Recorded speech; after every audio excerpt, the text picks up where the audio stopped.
Hello दोस्तों, आज की वीडियो में हम लोग देखेंगे कि 300 वॉट के लोड के लिए सोलार सिस्टम कैसे डिजाइन किया जाए। जैसे कि दोस्तों जहां पे 2 रूम वाले घर होते हैं वहां पे नॉर्मली 300 वॉट के आसपास का ही लोड होता है। तो 300 वॉट के लोड के लिए कितने साइज का इन्वर्टर लगेगा, कितने साइज की बैटरी लगेगी और टोटल कितने वॉट का सोलर पैनल लगेगा और कौन से साइज का पैनल बेस्ट रहेगा। तो दोस्तों पूरी इंफॉर्मेशन के लिए वीडियो को लास्ट तक देखिएगा। स्टार्ट करते हैं। तो दोस्तों हम लोग 300 वॉट में कौन कौन से लोड चला सकते हैं पहले वो देख लेते हैं। जैसे कि कंसीडर कर लीजिए कि 2 फैन है जो कि 80 वॉट का है, 2 एलईडी लाइट है जो कि 25 वॉट की है, एक ट्यूब लाइट है, ट्यूब लाइट नॉर्मली 40 वॉट की होती है, और एक एलईडी टीवी है। एलईडी टीवी नॉर्मली दोस्तों 30 से 40 वॉट की भी होती है, कोई 50 वॉट की भी होती है। तो यहाँ पे हम लोग कंसीडर कर लें 50 वॉट की। तो अभी हम लोग टोटल कर लेते हैं। इसको अगर हम लोग टोटल करेंगे तो हमें आंसर मिलेगा 300 वॉट। दोस्तों नॉर्मली एक छोटे घर में इतने ही लोड होते हैं, जो कि हमने कैलकुलेट किया 300 वॉट आया। तो 300 वॉट के लिए अभी हम लोग देखेंगे कि यूपीएस या तो अगर इन्वर्टर लेते हैं तो हम कितने वॉट का लगेगा, हमारी जो बैटरी रहेगी वो कितने एच की लगेगी, और हमारे जो सोलर पैनल है मतलब हमारे जो सोलर प्लेट्स हैं वो कितने लगेंगे और कितने वॉट के लगेंगे। तो दोस्तों सबसे पहले हम लोग देखेंगे कि इन्वर्टर का क्या साइज लेना है। जैसा कि अभी हम लोगों ने देखा था कि हमारा जो लोड है वो कितना है 300 वॉट। तो हमारा लोड 300 वॉट होने की वजह से हम 300 वॉट का ही खाली इन्वर्टर नहीं ले सकते, हमें ज़्यादा बड़े कैपेसिटी का इन्वर्टर लेना पड़ेगा। तो जैसा कि 500 वॉट के भी इन्वर्टर आते हैं, लेकिन लोकल कंपनी का 500 वॉट का इन्वर्टर लेना अच्छा नहीं रहेगा दोस्तों। हो सकता है कि हमारा फ्यूचर में कुछ लोड बढ़े। इसके लिए हम लोग क्या करेंगे कि 800 वॉट से लेके 1000 वॉट के बीच का हम लोग इन्वर्टर लेंगे। तो कभी भी इन्वर्टर या तो यूपीएस अगर हम लोग बाय करते हैं तो वो 800 वॉट से लेके 1000 वॉट के बीच का बाय करेंगे, लेकिन वो ब्रांडेड कंपनी का बाय करेंगे दोस्तों, लोकल कंपनी का बाय नहीं करेंगे। जैसे कि लुमिनस हो गया, माइक्रोटेक हो गया, एक्साइट हो गया। तो किसी अच्छी कंपनी का ही हम इन्वर्टर बाय करेंगे, लोकल कंपनी का बाय नहीं करेंगे। अब दोस्तों हम लोग देख लेते हैं कि हमारा जो 300 वॉट का लोड है उसके लिए डीसी करंट कितना रिक्वायरमेंट पड़ेगा। डीसी के लिए पावर का फॉर्मूला क्या है, P = V × I। तो हमारा पावर कितना है मतलब लोड कितना है 300 वॉट।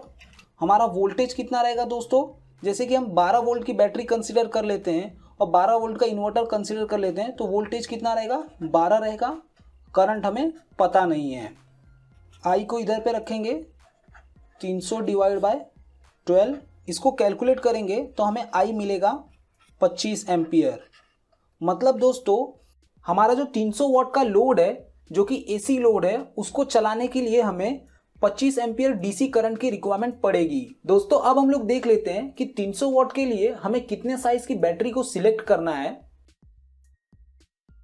दोस्तों बैटरी का साइज कैलकुलेट करने के लिए एक फॉर्मूला है W × H / V। इसका फुल फॉर्म क्या है दोस्तों वो देख लेते हैं। W for total load, H for backup time in hours divide by battery voltage. तो दोस्तों हमारा लोड कितना था 300 वॉट।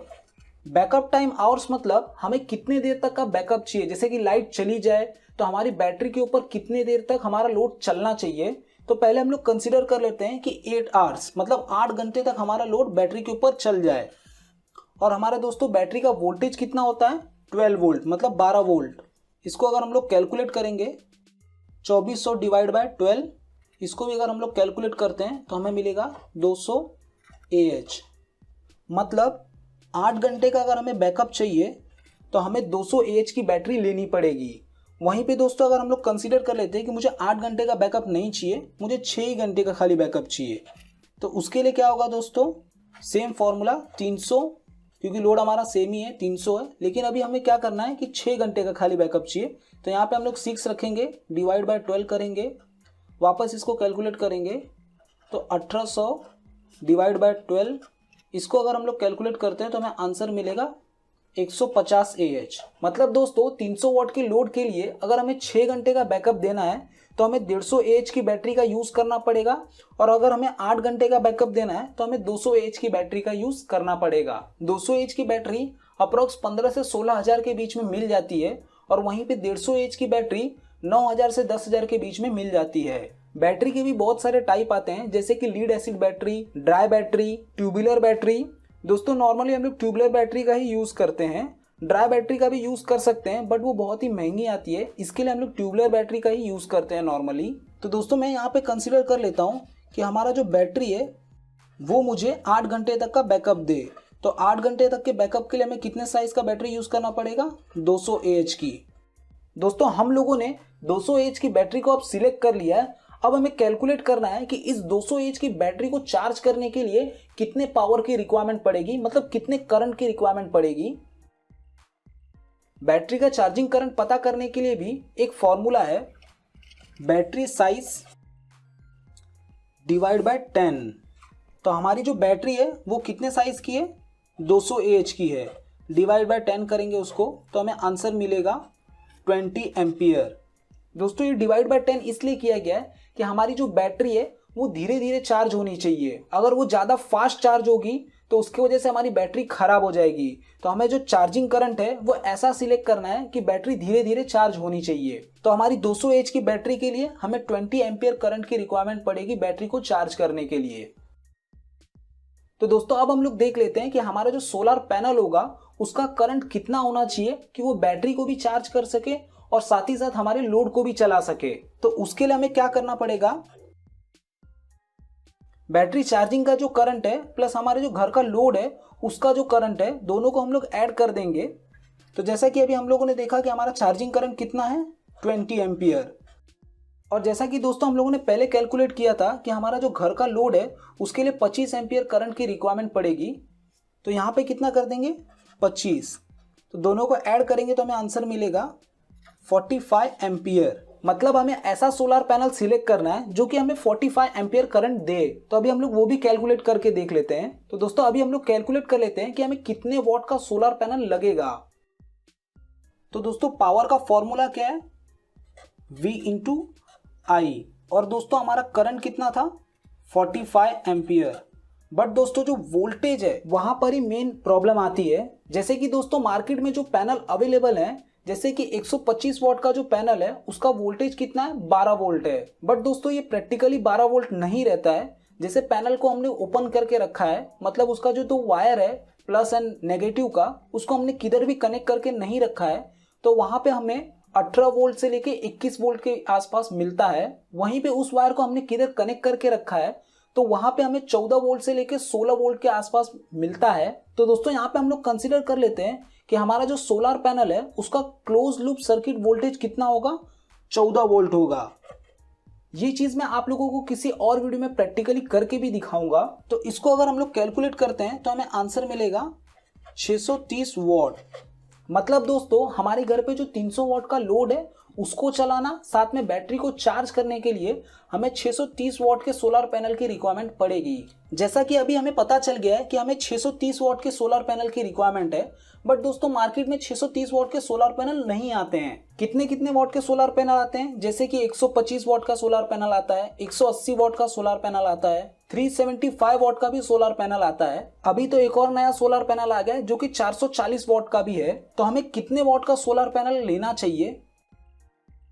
जैसा कि मैंने आप लोगों को बताया कि अलग अलग वॉट के सोलर पैनल आते हैं। अगर हम 125 वॉट का सोलर पैनल कंसीडर करते हैं तो वो जो सोलर पैनल का आउटपुट है वो 12 वोल्ट का होता है। और अगर हम 180 वॉट का सोलर पैनल कंसीडर करते हैं तो उसका आउटपुट भी 12 वोल्ट का होता है। बट वहीं अगर हम लोग 375 वॉट का सोलर पैनल कंसीडर करते हैं तो उसका आउटपुट वोल्टेज 24 वोल्ट होता है। जैसा कि हम लोगों ने देखा कि हम लोग 12 वोल्ट वाली बैटरी का यूज कर रहे हैं तो हम लोग 24 वोल्ट वाले सोलर पैनल नहीं ले सकते।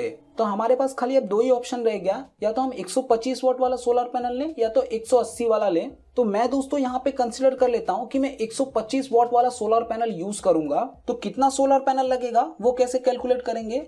जो हमारा लोड है 630 डिवाइड बाय, मैं जैसे कि यहाँ पे कितने वॉट का सोलर पैनल यूज कर रहा हूँ? 125 का। तो इसको अगर हम लोग कैलकुलेट करेंगे तो हमें आंसर मिलेगा 5.0.4 दोस्तों अगर मैं 125 वॉट वाले सोलर पैनल यूज करता हूं तो मुझे टोटल कितने सोलर पैनल लगाने पड़ेंगे? 5 सोलर पैनल लगाने पड़ेंगे। वहीं पे दोस्तों अगर हम लोगों ने 180 वॉट वाला सोलर पैनल यूज किया होता तो वहां पे हमें 4 सोलर पैनल की रिक्वायरमेंट पड़ती और साथ ही हमारा थोड़ा लोड कैपेसिटी भी बढ़ जाता। बट यहाँ पे मैं 125 वॉट वाला सोलर पैनल यूज कर रहा हूं तो हमें 5 सोलर पैनल की रिक्वायरमेंट पड़ेगी।